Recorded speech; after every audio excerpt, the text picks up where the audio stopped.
Debits and credits are the foundation of bookkeeping, and it all comes down to double entry accounting.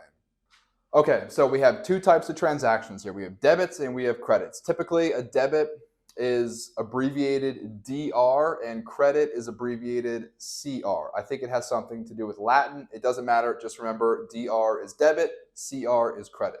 So you don't need to know all the ins and outs. You just need to know the basics here, the fundamentals here, the accounting equation. Assets equals liabilities plus equity. So if you look at your balance sheet, your assets are always going to equal all of your liabilities plus your equity.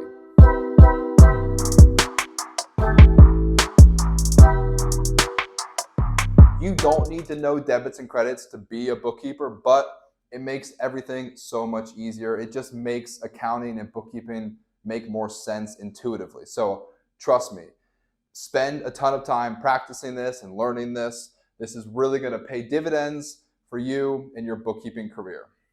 Okay, here's some examples. So sales. So let's say I'm a business owner, I make a sale, somebody hands me cash. So that's going to be a debit to the cash account and a credit to the income account.